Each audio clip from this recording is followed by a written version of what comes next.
میرے دوست عزیزو، اس راستے میں نکلنے کی، میں حق کی بات نقل کر رہا ہوں، فرماتے تھے اس راستے میں نکلنے کی ہر ایک کی غرض یہ ہے تاکہ عبادت میں کمال پیدا کرے۔ یہاں دکان ساتھ لگی ہوئی ہے، نفلیں چھوٹ گئی، یہاں گاہک پیچھے لگا ہوا ہے، فرض چھوٹ گیا، یہاں گھر کے تقاضے لگے ہوئے ہیں، تہجد چھوٹ گئی، یہاں کارخانے کے تقاضے لگے ہوئے ہیں، سنتوں کا وقت نہیں ملا۔ آدمی رفتہ رفتہ عبادت کا شوق ختم کر دیتا ہے، عبادت کی استعداد ختم ہو جاتی ہے۔ اس راستے میں نکلنے کی غرض اپنی نماز میں کمال پیدا کرنا ہے۔ مولانا فرماتے تھے جس چیز کو آگے بڑھانا چاہتے ہو عمل کے اعتبار سے، اس کو اللہ کے راستے میں نکل کر زیادہ کرو۔ عمر رضی اللہ تعالیٰ عنہ جماعتوں کو رخصت کرتے ہوئے فرماتے تھے کہ میں تمہیں اس لیے بھیج رہا ہوں جماعت میں تاکہ تمہاری نماز میں کمال پیدا ہو۔ یہ مدینے میں رہنے والوں کو کہہ رہے ہیں، مدینے میں رہنے والے، حضرت عمر کے زمانے کی بات کر رہا ہوں۔ آج ایک آدمی یہ کہتا ہے ہمیں تو نماز پڑھنی آتی ہے نکلنے کی۔ عمر رضی اللہ تعالیٰ نے اپنے زمانے کے مدینے میں رہنے والوں کو یہ کہہ کر بھیج رہے ہیں اللہ کے راستے میں کہ میں تمہیں ذات سے نکال رہا ہوں تاکہ جماعت میں نکل کر اپنی نماز میں کمال پیدا کرو۔ آپ سوچئے تو صحیح، کیا تبلیغ میں نکلنا صرف نماز سیکھنے کے لیے ہے؟ بے شک جو لوگ نئے نکلیں گے نماز سیکھیں گے، علماء کی صحبت میں رہ کر نماز سیکھیں گے، تحیات بھی سیکھیں گے، دعا قنوت بھی سیکھیں گے، وہ نیت بھی سیکھیں گے، وہ سلام پھیرنا بھی سیکھیں گے، رکوع سجدہ بھی سیکھیں گے، وہ قرآن بھی سیکھیں گے، فاتحہ بھی سیکھیں گے، اس کی کوئی شک نہیں ہے۔ مگر مدینہ منورہ میں عمر کے زمانہ ہو اور وہاں کے رہنے والوں کو نماز نہ آتی ہو، ایسا ہو سکتا ہے؟ جہاں کسی کو دکان کھولنے کی اجازت نہیں تھی، تجارت کے احکام سیکھے بغیر کیا وہاں پہ مسلمان ایسا ہو سکتا ہے کہ اس کو نماز نہ آتی ہو؟ لیکن فرمایا حضرت عمر رضی اللہ کہ میں تمہیں اس سے نکال رہا ہوں جماعت میں مدینے سے باہر تاکہ تم نماز میں کمال پیدا کرو جا کے اللہ کے راستے میں۔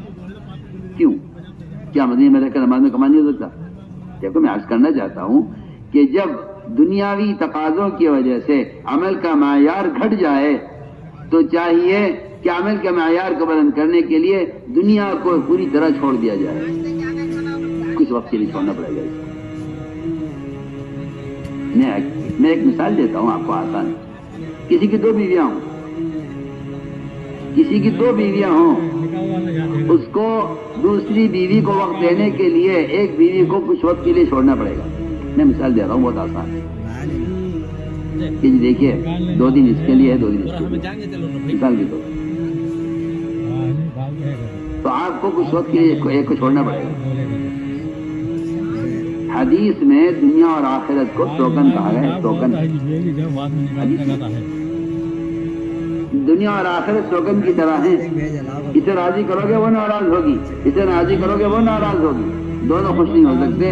حدیث میں فرمایا اگر آخرت بناؤ گے دنیا بگڑے گی، دنیا بناؤ گے آخرت بگڑے گی۔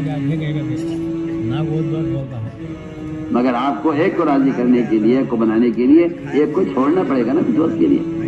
میں یہ کہنا چاہتا ہوں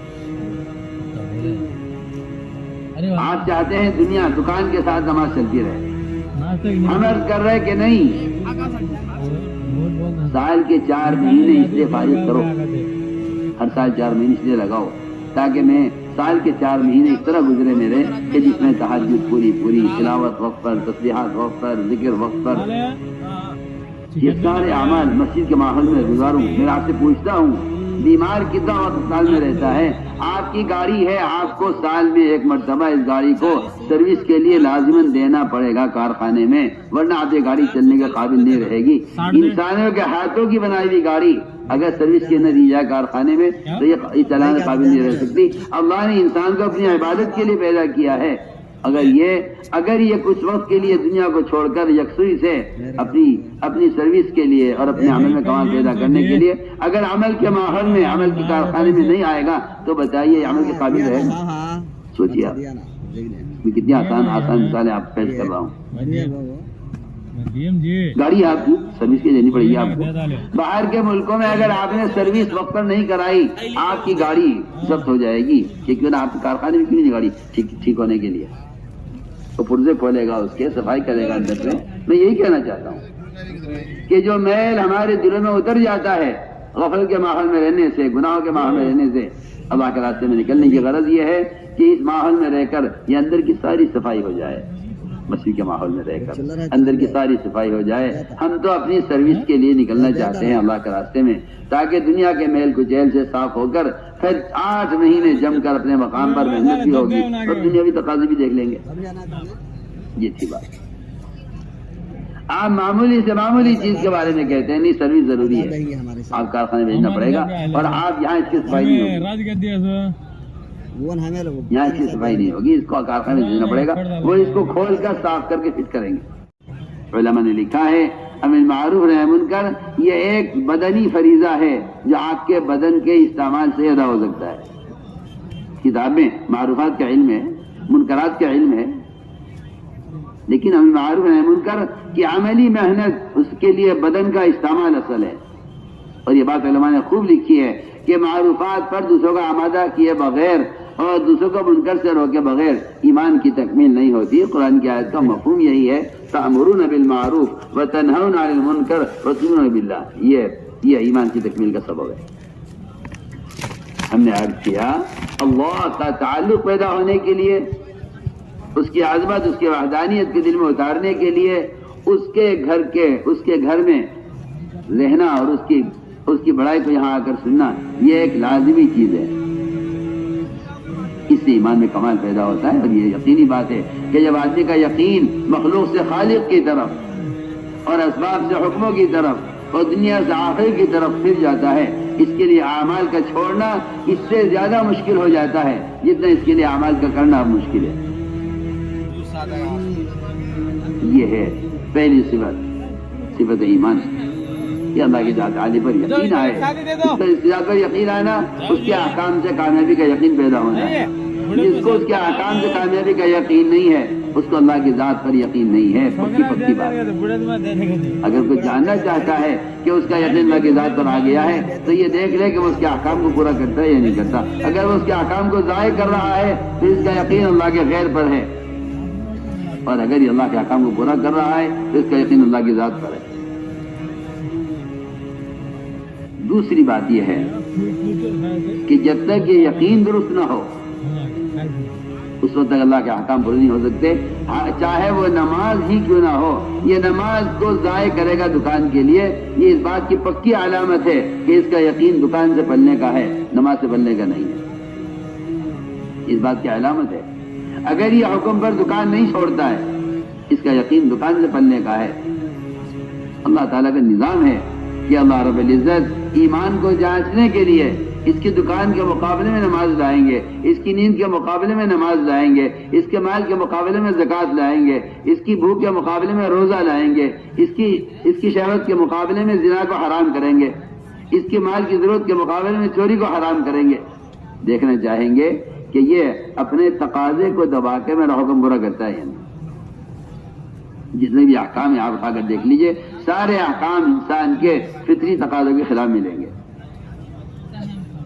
مال کی ضرورت زکوٰۃ فرض، نیند کی ضرورت نماز فرض، کھانے کی ضرورت روزہ فرض. سارے احکام دیکھیں آپ اٹھا کر. شہوت کا تقاضا زنا حرام، مال کا تقاضا چوری حرام. صرف اللہ تعالیٰ دیکھنا چاہتے ہیں میرا بندہ میرے حکم پر اپنے تقاضے کو کتنا قربان کر رہا ہے. یہ ہے اصل بات. اس کی استعداد جو پیدا ہوگی وہ عمل مسجد کے ماحول سے پیدا ہوگی. اس لیے کہ ملائکہ کی صفت ہے لا یعصون اللہ ما امرهم ویفعلون ما یؤمرون. ملائکہ ہر وقت عبادت میں ہیں. جب عبادت کرنے والوں کے ساتھ رہو گے تو عبادت کی استعداد پیدا ہوگی. جس طرح شیاطین کے ساتھ بازاری ماحول میں رہ کر منکرات کی عادت پیدا ہوئی ہے، اس طرح فرشتوں کے ساتھ رہنے سے عمل کا شوق اور عبادت کا شوق پیدا ہوگا. جانتا ہے جن کے ساتھ رہو گے ان کا اثر پیدا ہوگا اندر. تو میں نے عرض کیا کہ اسلام کا بنیادی رکن جس کے بغیر اسلام ہی نہیں ہے، بلکہ نماز کو اسلام میں سر کا درجہ دیا گیا ہے کہ اگر سر کاٹ دیا جائے تو انسان زندہ نہیں رہ سکتا. وہ درجہ دیا گیا ہے نماز کو. نماز کے بغیر اسلام ہی نہیں ہے، نماز کے بغیر مسلمان ہی نہیں ہے. نماز چھوڑنے والا مرتد ہے. بعض ائمہ کے نزدیک قتل کر دیا جائے. امام حنیفہ کہتے ہیں نماز چھوڑنے والے کو عمر قید کر دیا جائے. مسلمان کوئی بھی گناہ کر سکتا ہے، نماز نہیں چھوڑ سکتا. غیر مسلم کوئی بھی عمل خیر کر سکتا ہے، نماز نہیں پڑھ سکتا. کفر و اسلام کے درمیان ایمان کے بعد جو فرق ہے وہ نماز کا فرق ہے، صرف نماز کا فرق ہے. غیر مسلم کوئی بھی برا کام کر سکتا ہے، نماز نہیں پڑھ سکتا. مسلمان کوئی برا کام کر سکتا ہے، نماز نہیں چھوڑ سکتا. اس کا تو کوئی تصور بھی نہیں ہو سکتا کہ مسلمان نماز چھوڑ دے. منافقین جماعت کی نماز نہیں چھوڑتے تھے.